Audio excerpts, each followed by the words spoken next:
Greetings, friends, and welcome back to the Musings from the Mount podcast. I'm your host, Joseph Carenza. As we launch into part 2 of our exploration of magic, we have noticed something interesting in the field, the prevalence of what might be called intro-level magic across the social sphere. From manifestation techniques to meditation practices to various ceremonies, people are engaging with magical concepts, often without recognizing them as such. So we seem to be looking for cheat codes without doing the actual inner work.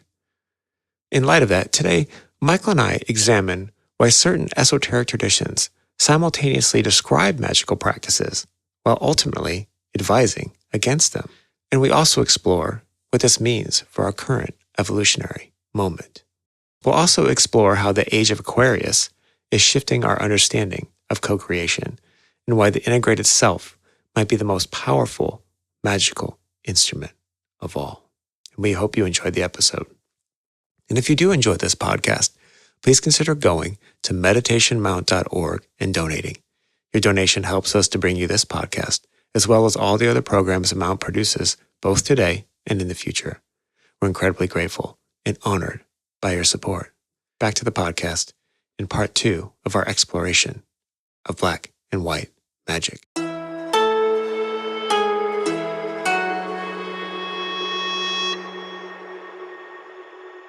As we launch into the second part on magic, and one of the things I wanted to do, and definitely doing the research for this, was I noticed the prevalence of what I would call kind of like intro low-level magic all across the social sphere, from manifestation to meditation to people are doing all kinds of ceremonies, and they're doing a lot of magic as would be defined by any of the ancient texts.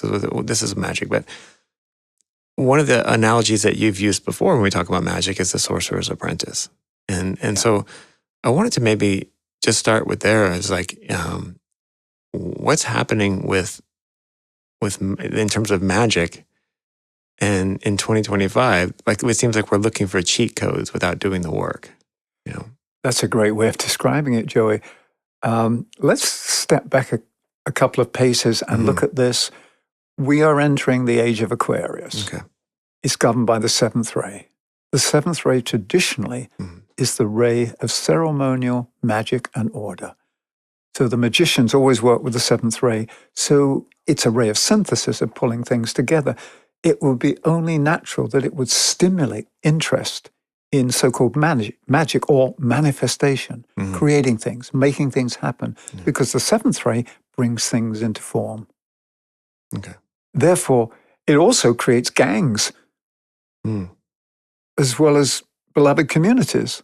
Right, because it's there's all always about an inverse. it's always about synthesis is about bringing the parts together. Now, if they're bringing the parts together for nefarious reasons, it'll be a criminal gang. If it's for the benefit of the whole, the good of the whole, it will be Martin Luther King's beloved community. That will be the synthetic configuration. Yeah. So I think it's really good that you've named that this is prevalent at this time, because we have to understand the true nature of it. And it's not a question of it's good, it's bad. Let's look at what is the nature. And in part 1, we looked at the distinction between white magic and black magic. And we used the writings of Alice Bailey. And the reason we use that is because it's part of our lineage, that sort of the stream that runs through our work here at Meditation Mount. And we quoted from a compilation called Ponder on This. So what I thought I could do is, as a bridge between part 1 and this part 2, is just read the paragraph that gives the distinction between black and white. And then we can launch into a whole new exploration today of what does this really mean. And we also can draw upon another lineage, which is the Agni Yoga teachings, which has a slightly different perspective, not contradictory, but it gives you another viewing point of this whole thing. So is there anything you want to say before I sort of just do the recap of 1? Yeah, no, let's just jump in there. Okay. So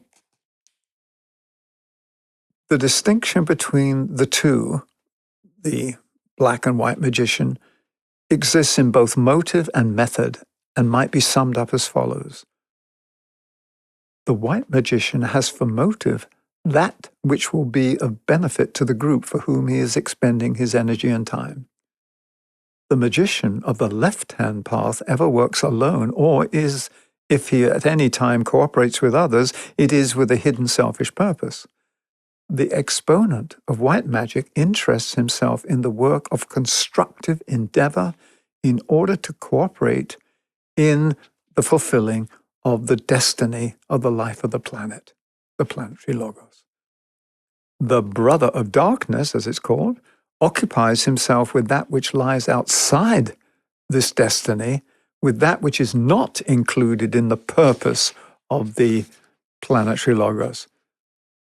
The white magician, as been earlier said, works entirely through the greater deva builders, these are the angels, and through sound and numbers he blends their work and thus influences the lesser builders who form the substance of their bodies and therefore of all that is. Now, the lesser builders are the elemental forces. He works through group centers of vital points of energy, etc., etc. The dark brother works directly with substance itself and with the lesser builders. So he doesn't work with the higher aspects, works directly with the lesser builder, the elemental builders. He does not cooperate with the forces which emanate from the levels of the higher self, the levels of the soul. Therefore, he works primarily on the astral and the physical plane, and only in rare cases working with mental forces. So it says the black magician is found to be working, if you like, with the lower aspects. And by lower, we don't mean bad, it just means lower frequency. The elemental forces who have as their tendency to serve matter. So just to wrap this up, the white magician works always in cooperation with others and is himself under the direction of certain group heads. For instance, the enlightened beings who have graduated from Earth, whether you call them brothers of the White Lodge, ascended masters, postgraduate humans, we're always working with those who have reached a higher level of embodiment. The black magician usually works in an intensely individualistic way and can be seen carrying out his schemes alone or with the aid of subordinates. He brooks usually no known superior, but is nevertheless frequently the victim of agents on higher levels of cosmic evil. I mean, we're not going to double click on this one, but basically, the difference between black and white magic is, first of all, is motive. Are you doing this for the good of the whole and the fulfilling of the destiny of the planet that we live on? Because we're part of its destiny. We're not just here as sort of renters of space. We're actually inhabitants and participants in the life of this being. And therefore, we have to learn how to cooperate with life. And that's really what magic is about, is how do we cooperate to fulfill our destiny as co-creative agents? Yeah, I found it really striking, just that passage, sound and numbers. And I guess the comparison would be like blood and bone. So one works in sound and numbers and one works in blood and bone, like the lower elementals and the higher. But it also, sound and numbers is a computer code and the frequencies in which transistors and, work. Well, exactly. That's where we've got, every invention, every discovery that we have, whether it's mechanical, technical, is always an externalization of an inner reality. Yeah. Look at television. Well, look at radio. To start with, radio was, first of all, when I grew up, it was called the wireless. Right. I mean, you always describe something by what it isn't. That's a good point. Before you figure out what it is. Like it's radio, it's transmitting. But first of all, I grew up with the wireless, and then I grew up with the radio. Yeah. But the wireless, it's like the car was the horseless carriage. Right, of course. So, that's a good point. So what we do is we suddenly externalize and discover something. So what did the radio or the wireless do? It showed that you could communicate without wires. It was the first manifestation of the fact of telepathy on higher levels. Yeah, I mean, it was maybe for the masses, it was the first example of an actual physical example of telepathy. Exactly. And then we expanded that and added pictures with television, and therefore you get telepathy with visual. You perceive. Yeah. So it really reflects on the outside that which lives on the inside as our potential. Yeah. So one day we won't need radios. We won't need smartphones. We will be the smart person, smart being. Yeah. Or actually the wise being. Yeah, there you go. And where interaction and communication is already wired in. If I can use that wireless phrase of being wired in. Which brings me kind of to the quote, and I told you this before that episode, but the Arthur C. Clarke quote, that any sufficiently advanced technology is indistinguishable from magic. And I think that's interesting because there is a systematic nature to going about learning this stuff, and there's a bit of like a gatekeeping, but not in a nefarious way. It's not saying, like you're not worthy of this. It's like, this is a very powerful technology. Like, this is the systematic way to move energy, to manifest. And you just don't, you don't want to just enter it into, randomly. Well, you don't give a power tool to a child. Right. Yeah. So, and I think it's also hard for someone to see themselves as that child. Right. So. Because we like to see ourselves as the hero, and of course, I can wielding all these cosmic powers. So what I'd like to do is, in between these two episodes, part 1 and part 2, there's been some time to ponder and reflect. And so I did my own reflection on how do I hold this distinction between white and black. So these are the words that I came up with. I wrote down a couple of sentences. The white magician utilizes powers that have been developed and internalized inside the circle of their own sovereignty. So their own lives become a magic circle without having to draw one on the ground. Right. Because it contains everything. They have tamed and harnessed the elemental forces of their own being and have activated the higher powers that are co-resonant with the angels, the greater builders. So the white magician has reached a stage where it's an internal process of using your own integrated system as a creative instrument. You don't have to go outside and summon external forces. And this is what I wrote about the black magician. And this is just my interpretation, so it's not the truth, it's a truth. The black magician does not have a soul mastery of the universe of their own self. They have will and determination, and in order to be effective, they need to enlist external elemental forces. Therefore, they summon up powerful earthly forces to do their bidding, which is always selfish and in opposition to the evolutionary impulse. And their acts are normally devoid of love and caring for the greater good. So they have to conjure up. This is the whole thing of conjuring. And the magic circle was to protect you from the things that you conjured up. It's like being a lion tamer. Right. I remember going to a circus when I was young. The lion tamer actually had a whip and a chair. Right. The classic thing. And watching it, it's like, but it's the same thing. These are powerful forces.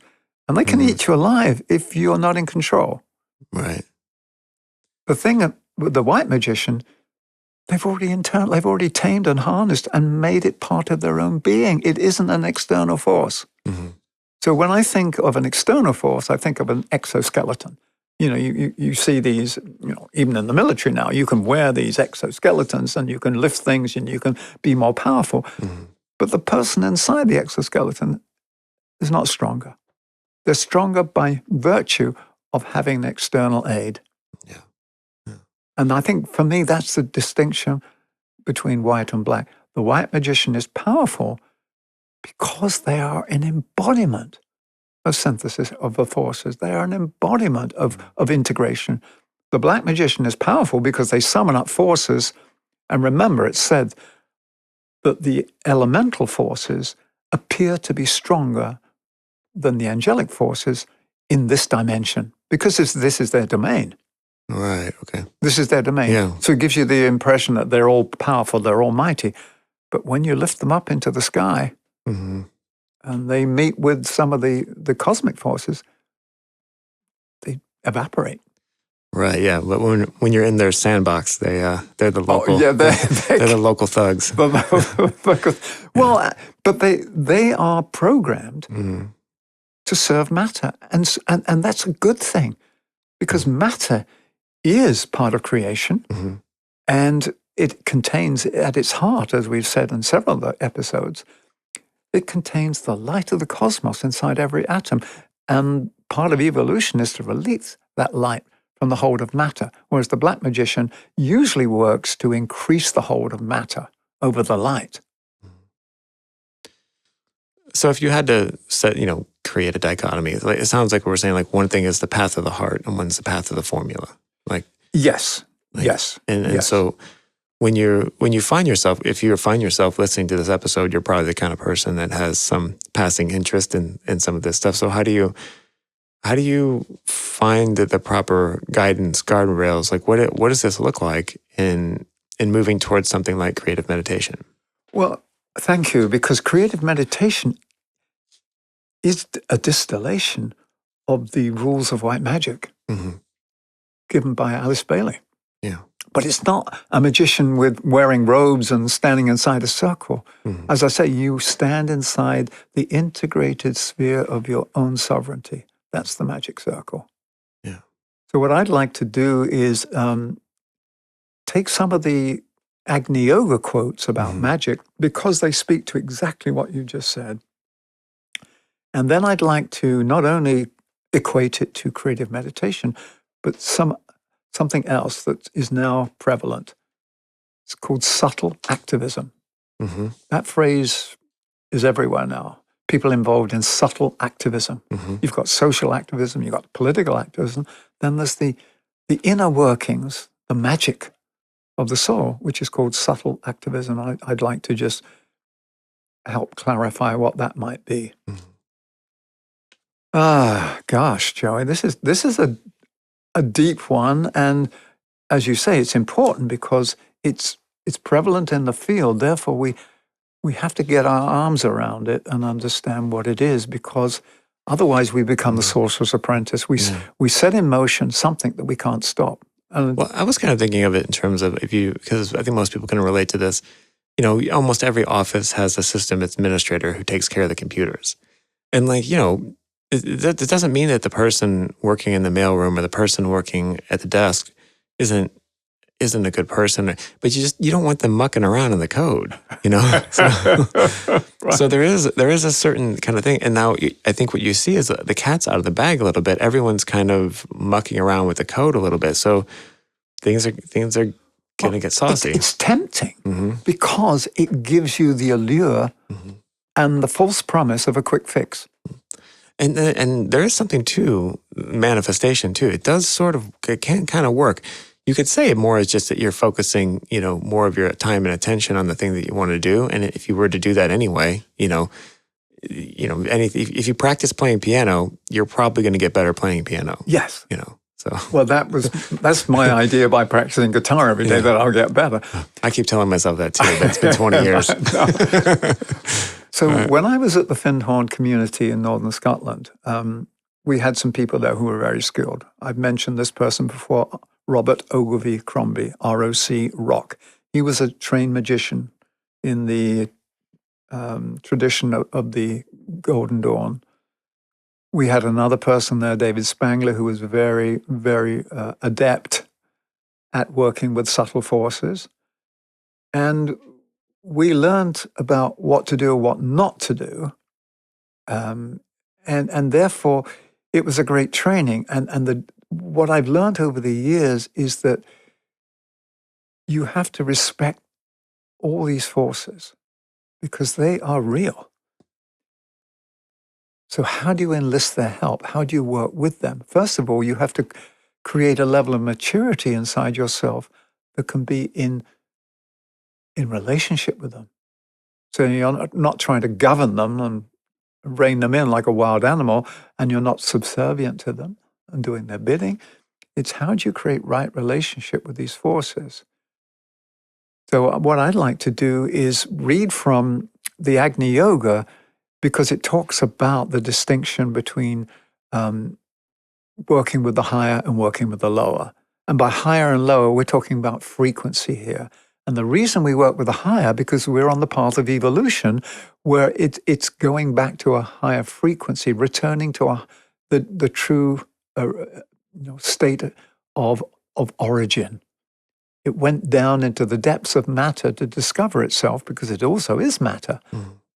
And then it releases itself within matter and brings matter back on home. So here is, it's a long quote from Fiery World 2. And those of you who want to look at it later, it's Fiery World 2, Sloka 249. Before we start, I just want to throw out that, you can do a quick Google search, but all of this stuff is actually available in PDF form for free. So, absolutely. If you go to the Nicholas Roerich Museum, you can download PDFs of all the Agni Yoga books. Yeah, because I found that very helpful, because the books they can be a little pricey sometimes. They're not terribly expensive, but same thing with the Alice Bailey books. They're all available from the Lucis Trust. Lucis Trust, in absolutely. PDF form. So if you ever want to follow along and you don't have this particular text or that text, hit pause, go download it, come right back. Well, and I do that, and yet I like to hold the books in my hand. Books too. So I have but the I like books. to have them on my phone, because I find sometimes I can, if I'm researching, especially doing research for an episode, it's nice to have it right there, so I can do a quick Google search, or but I like to have it by my bed. Well, too. it's like when I'm flying from the States to Europe. Yeah. It's a long flight, and guess what? I've got all these books online. Michael, you're also the only person I know who doesn't watch the in-flight entertainment. I know. Well, no, because there's enough going on inside my own mind. I understand. Okay. So here it is. So let's take a pause and allow a new understanding. And Agni Yoga always encourages us to listen with the ears of the heart, because the ears of the heart discern truth. It's not with the mind. The mind tries to deduce and figure out and analyze, whereas the heart knows what resonates, because it is a place of resonance. Okay, let's launch. Not magic, but God-inspiredness was ordained in the ancient covenants. When higher communion began to be interrupted, people themselves compiled magic from the earthly world as a means of forced communion. But as everything which is forced, magic ends up in the darkest manifestations. The very boundary line between black and white magic becomes elusive in its intricacy. Therefore, on the path to the future, one should eschew or magic. Eschew means to avoid on moral grounds. So one should eschew all magic. It must not be forgotten that the old methods of magic were connected with other forms of life. There were more elemental forms of life before. There were giants. There were combinations of animals and humans. There's some weird stuff going on on the early stages of the planet. Yeah, I mean, and just look at any ancient traditions, and you see plenty of these representations. Yeah, absolutely. Of course, magic is based on precise fulfillment of technical conditions. But if all the formulas of life have been altered, then too all magical effects must be correspondingly changed. Goes back to what you said about the formulas. This is why contemporary magic has sunk into necromancy and the other low manifestations. And those who are not familiar with this word, necromancy means the conjuring up of the spirits of the dead in order to discover what the future holds, or to have powers over something. But let's remember, just because you're dead doesn't mean you're wise. Yeah. That's something that you've said before, and I find that to be one of the more powerful, actually, ideas. That's really true. Well, people are, we've got contact with the dead. Well, when you die, you continue without a body at the same level of consciousness. You suddenly don't become enlightened. Yeah. Yeah. Well, with what you just read, I'm glad you read that particular passage, because one of the questions I had written down was seemingly like, why do these teachings so strongly or tend to reject the use of magic or even pursuing it, and then, while at the same time, out like giving out all, like spending many pages in books talking about it. Well, and see, that's where it seems to be contradictory. So the reason I've chosen Agni Yoga today for part 2 is because it unpacks that very question, Joey. Okay. So let's go through and keep asking the questions as we go through. Okay. All those who study the mechanics of formulas fail to take into account the fact that they were written down for a completely different application. Application, we have apps now. Yeah. In addition, they completely forgot that the higher formulas and all the conditions have not been written down altogether. And if they have been noted at all, it is in such symbols that now their meaning is quite obscured. This is how the secrets were safeguarded.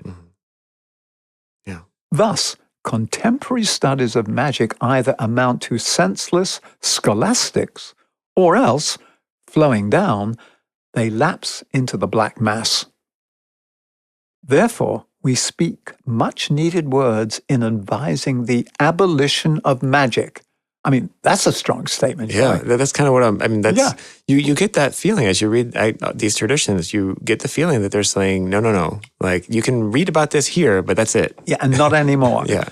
The sole path to the higher communion is through the heart. Violence must not stain this fiery path. Can people possibly think that the invocation of lower entities can go unpunished? And what sort of improvement of life could result from such evocation? And then there's just one more short paragraph. No one can point to a benefit resulting from necromancy, nor to a heart which has been uplifted through necromancy.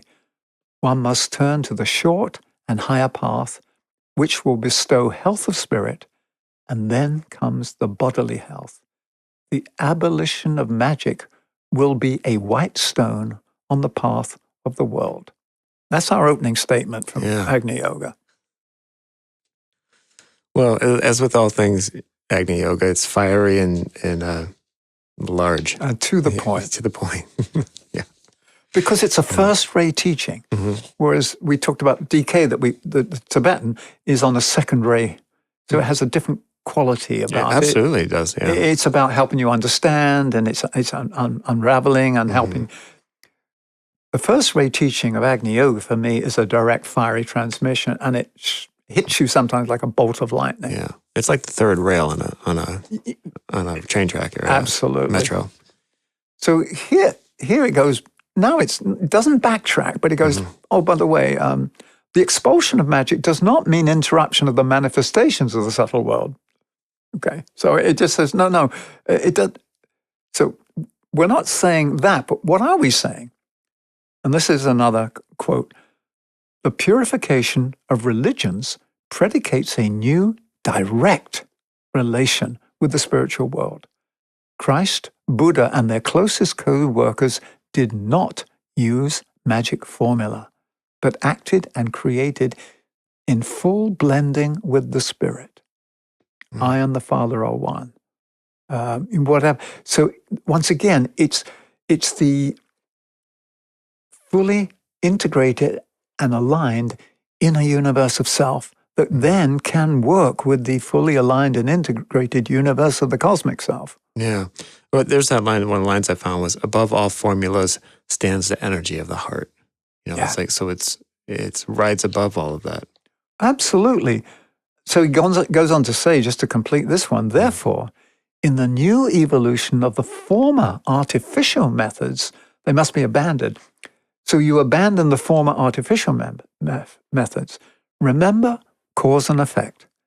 The mechanics of yogism are no longer suitable for the regeneration of the world.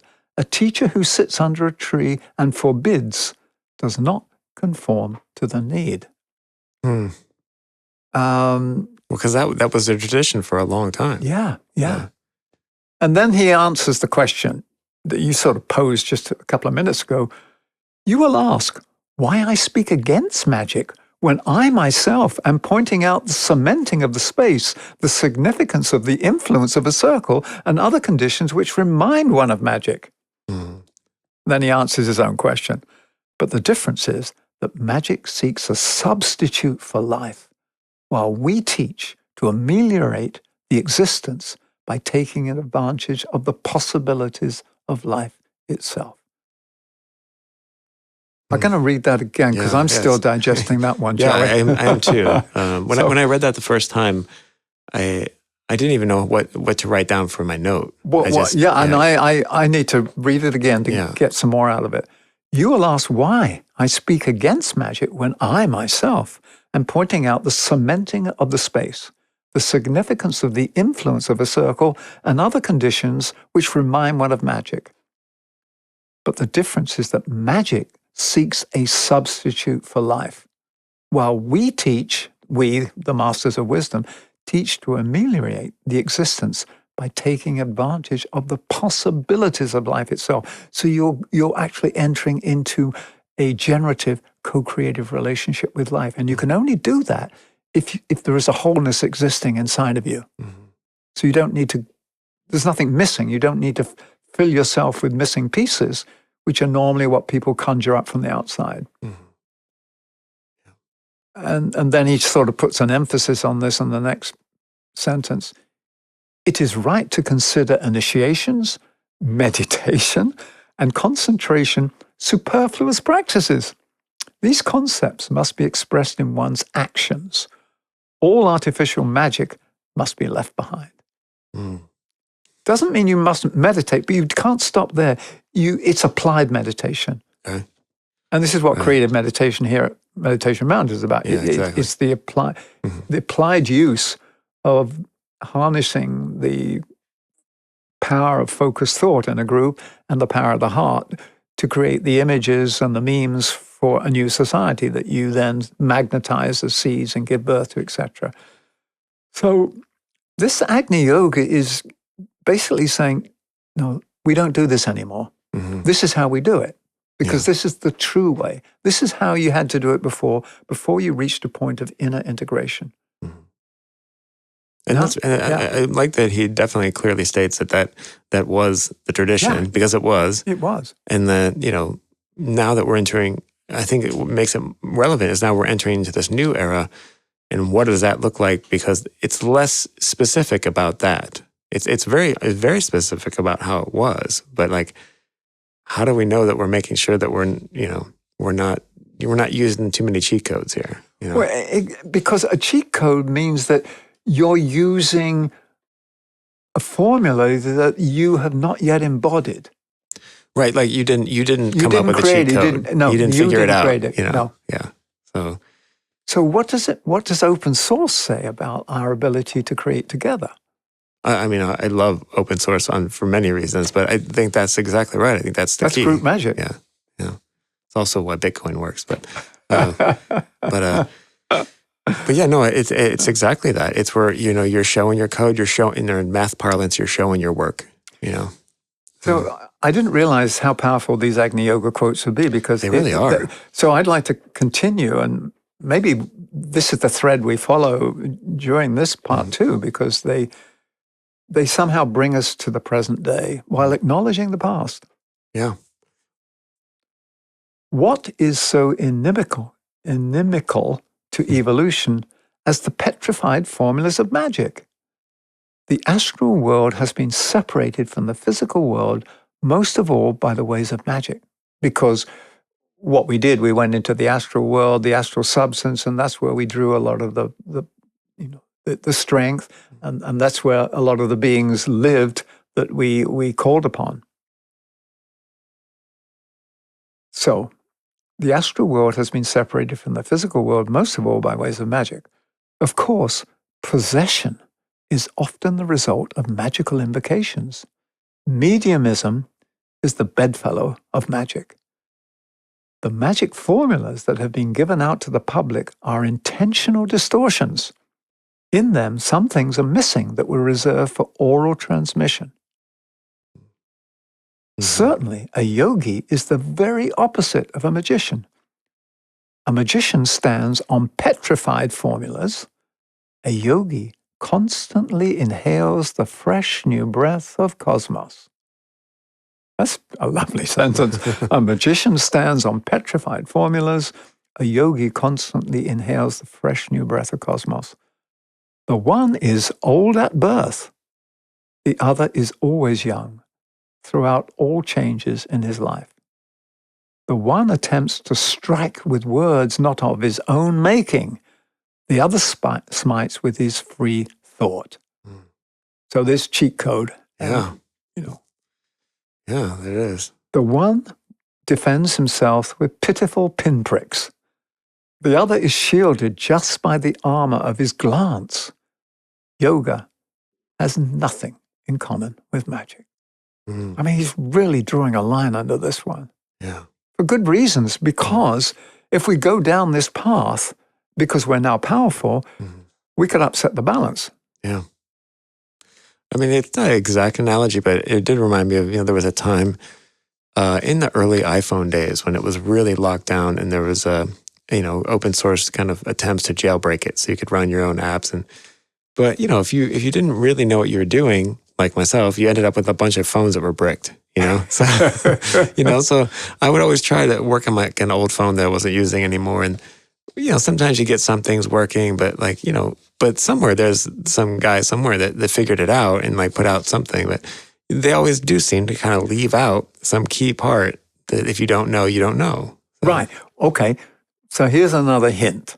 It's this taken from the book Agni Yoga. No magic formulas are needed.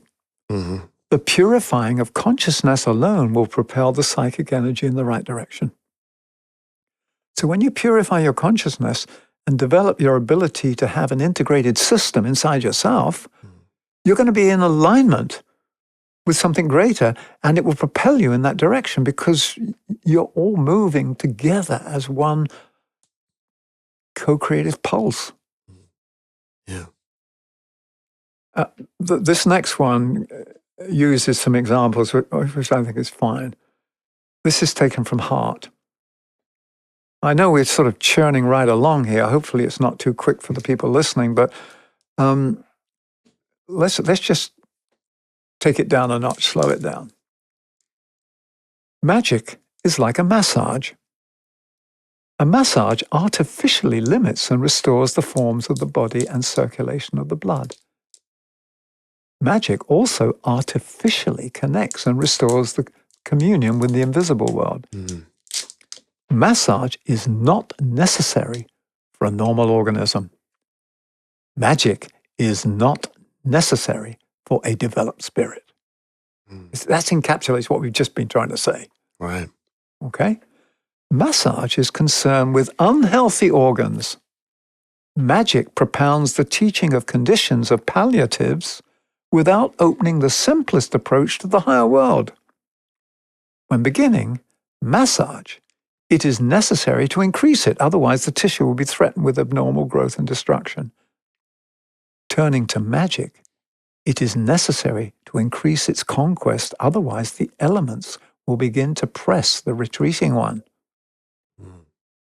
Thus, comparing the bodily and spiritual worlds, we see the same vital laws. The same laws indicate how much closer to a developed consciousness are the simplest paths. During moderation, the stomach will not grow. The heart will not become silent during the refinement of the spirit. I even had a note here. Magic kind of being like a spa treatment, whereas like the heart path is more of like a lifelong fitness regimen. It's lifelong fitness. But the focus isn't on fitness. Mm-mm. It's the result Mm-hmm. of how you live your life. Right.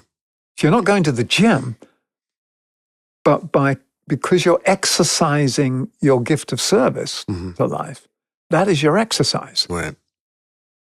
You're exercising, and then you exorcise magic. Different spelling, but so it's different between exercising and exorcising. And then he just sort of draws another line under this from the book Heart. It is necessary to establish forever that yoga is not magic. So he keeps coming back to this to sort of just knock it into our heads. First of all, there is nothing artificial in yoga. The relationship and harmony of the laws of beingness are opposed to everything coercive. A yogi may not disturb the primary energy without extreme necessity. With a yogi, complete cooperation is created with nature. Thus, a yogi's knowledge is based primarily on straight knowledge. Upon this pure surface are inscribed the signs of experience. That's how you live a pure life. Mm-hmm.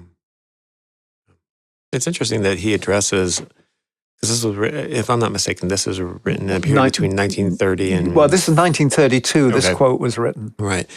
But he foresaw, like, even as far back as maybe the 70s, people were really freaked out about yoga. Especially coming from, like a kind of Catholic background growing up, like that was all woo-woo, Well, I know because a good friend of mine was working in a school in one of the states here in America and wanted to introduce a time of just to help the kids quieten down.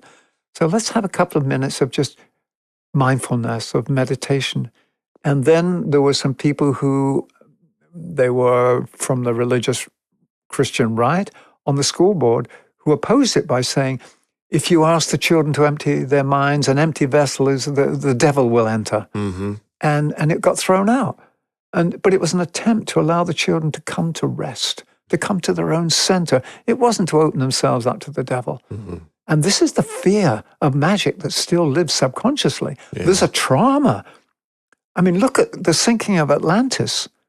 That was the result of our misuse of energy. We have a collective trauma that we haven't addressed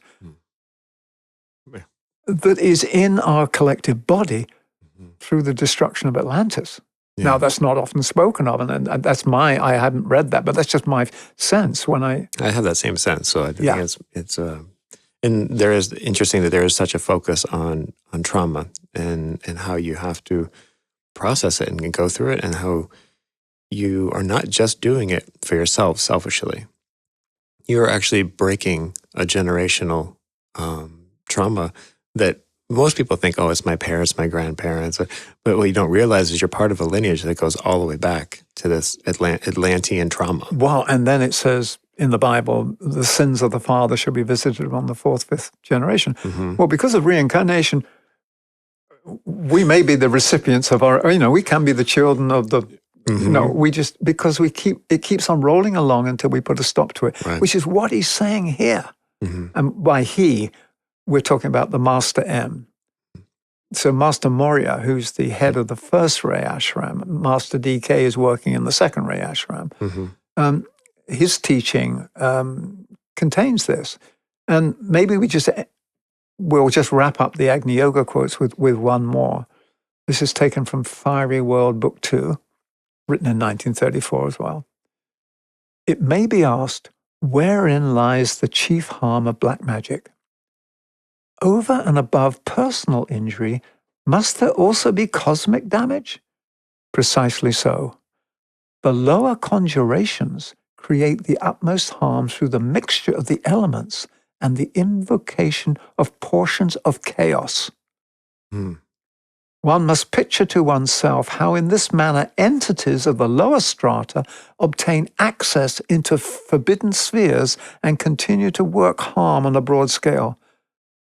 That is why extensive measures are needed in order to safeguard the planet, which is sick enough as it is. Magic in general must be left alone. Now, when I just read that, it conjured up something that happened to me, where it says that through the mixture of the elements and the lower strata can obtain access into other forbidden spheres. A few years ago, I was hospitalized with septicemia, blood poisoning. Yeah. Because I had a bacterial infection in my gut. And there was a seepage into my bloodstream. Yeah.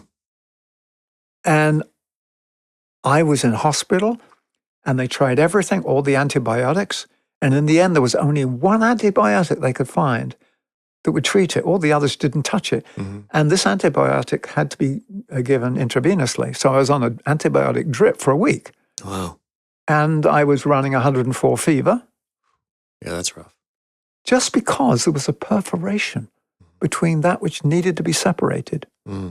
So, wow, I just got why you don't want to have perforations and allow things to mix together that are not intended to be mixed together. Yeah. So I mean, let's take a time out and say, Joey, what's this doing to you so far? What are you assimilating? And well, I mean, I think in general, especially if you're of a kind of temperament that you'd be listening to this podcast, I mean, we all kind of seek this direct communication with the higher world. And there are not the kind of schools around that teach this kind of stuff like that there were maybe in the past, or maybe you would join maybe you would join the Freemasons, or maybe you would join the, or if you were or a Kabbalist. Yeah, you're a Kabbalist. If you're Jewish, once you turn 40 and you're married, and maybe you get to study a little Kabbalah, but we all have that desire. And so we have to be wary in the same way that, there's, no shade to any used car salesman, but there's always a used car salesman willing to sell you a junker if you're dumb enough to buy it. There's always someone willing to sell you some kind of quick fix if you're willing to buy it. Well, and you mentioned about this is prevalent now, and you talked about, well, how does this link up with creative meditation, which is also a form of utilizing the forces of nature, the forces of creation. There's another practice that's become widespread in a number of circles. It's called subtle activism. We know about political activism, social activism, but subtle activism is how you work with the overlighting forces that govern things. For instance, I know personally several groups in Europe, Canada, America, South America, who are working with the souls of their own nations. So they're tuning into the overlighting deva of the nation to activate it so it can inspire the people. It can inspire the leaders to act from, if you like, the place of their better angels. Yeah. Well, before we enter into this topic, there was a question I wanted to have, and maybe you can kind of frame it. You can maybe address it as you go through this. Yeah. And that was, how does activism, the subtle activism, and divine indifference work? Well, divine indifference simply means I'm not attached to outcomes. It's a lofty way of saying divine indifference. I go about my work wholeheartedly in service of the common good, and whatever happens to me and what happens as a result of my good intentions, I just let it go. Okay. I don't worry about criticism. Okay. If I've done something that's inappropriate and there's feedback, I'll listen to it. Yeah. But if from the purity of my heart and purity of intent, I do something, divine indifference says that I'm not going to be held hostage to patterns and forms. Right. So the subtle activism is slightly different. I see a distinction there, Joey. Right. So there are people working with the souls of nations. I want to quote a good friend of mine who's very adept at subtle activism, and this person wrote to the group they're working with just some basic guidelines. He said, the first is that there is no one right way to do subtle activism or prayer work for the soul of any nation. It's important to be guided by one's own heart and mind, intuition and spirit. A heartfelt prayer arising from the authenticity of your own being is far more powerful and useful than simply following a recipe, exercise, or meditation that somebody else provides. That relates back to what we're saying. You don't need other people's magic formulas. The formula emerges out of the relationship you have. It's a formula for living. It's not a written formula you have to speak to make it happen. You become the formulation of life. Life formulates itself through you. Mm-hmm. That's the formula. Then he goes on to say, the second is that in doing inner work of any kind, the objective is not to work against something, but to build, nourish, and strengthen something. So subtle activism. You don't work again. It's not opposing what's going on in the country. It's working to unleash the true spirit of that nation or that energy field. Attacking anyone using subtle energies can run up against layers of protection around that person or situation and will likely only add to the problem by increasing energetic turbulence. The third follows on from the first two. We act in love. Love for ourselves, for others, and for the world. So they're the guidelines for subtle activism that this good friend of mine put out, who I totally trust and respect. And I think that's a really good way of looking at it because it actually mirrors what's just been said in Agni Yoga.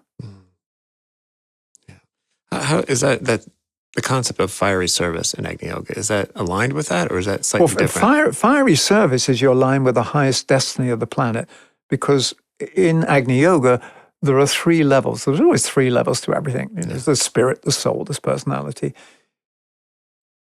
In Agni Yoga, it's the fiery world, the subtle world, the manifested world. We live as fiery beings, currently on loan or traveling from the subtle world, living in the manifested world now, to carry out with life its evolutionary destiny. This is not a prison. This is not a punishment cell. This is a garden where the destiny can flower of this planet through us. We're the gardeners. And so the magic work is just like the garden.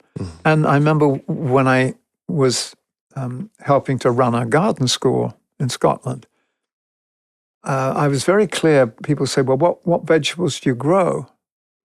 And I was very clear. I said, no, we don't grow any vegetables. They grow themselves. I mean, it sounds like a cute answer, but it's basically... That's a good point. No, but they grow themselves. They have inside of their seed the pattern. We create the conditions that allow them to fulfill their destiny. That's what white magic does. It doesn't manipulate the outcome. Right. There you get the distinction, Joey. I'm not manipulating the outcome. I'm helping life to fulfill its own promise. How does that work with GMO foods? You know, I mean, how does that... Well, I mean, that's it. Whew. Well, we dinked with they did genetic engineering at Atlantis, for instance. And I'm actually grateful for one thing that they're purported to have done. Originally, the banana was said to have lots of seeds in the center. That's right. And they created a banana that removed the seed. And you can still see the traces of it at the middle of a banana. Yes, you can. And I mean, good work. Now, next time around, I hope they can reduce the size of the stone in the avocado. Right. But anyway. And that's why this friend of mine said, I know that God's not perfect because of the size of the stone of the avocado. Right. However, I mean, are we sort of, both of us now registering, oh, right, this is the distinction. It's not thou shalt not do this. It's no, this is what we're asking you to participate in and how to do it. First of all, create wholeness in your own being so that you can handle the energies of the universe in a safe way. You don't need a magic circle if your life is a sacred sphere. I think that's the best description of it right there. You know, and then you just, if you need a visual, just go back to the Sorcerer's Apprentice and you see what happens when Yeah. Yeah. He overheard the apprentice overheard the magician conjuring up all this what's porridge out of this big cauldron, and he but he didn't stay around long enough to know how to close it down. Mm-hmm.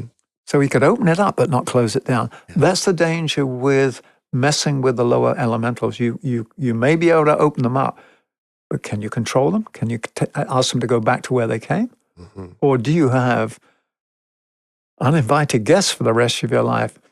That's where it said earlier in Agni Yoga, possession is a possibility. Yeah. These squatters. Yeah, they are. That's a good description. Squatters in the house of the Lord. Yeah, spiritual barnacles. So, Joey, I know we've covered a lot in a short period of time, and the intent here was not to lay down the thou shalt rules, but just to say that what we're witnessing in the world now is the manipulation of matter to produce results, whether it's everyone wanting to become a billionaire. Well, it's like a pyramid scheme. It's only the first few that the rest support the first few. Right. So what are we creating together on the planet? And what resources do we use? We use outer resources, but here we're talking about the inner resources that allow us to be co-creative agents with life.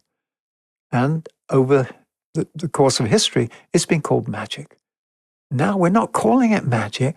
Here at Meditation Mount, we call it creative meditation. And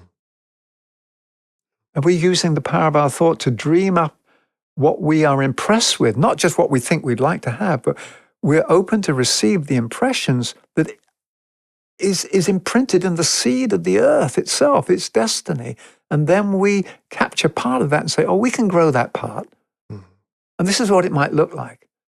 And then, as we said before, it's the equivalent to computer-generated images. We create images from the higher mental plane and the intuitive plane, and then that's like the wireframe. And we clothe them with other forms of mental substance. We clothe them with emotional substance, with feeling.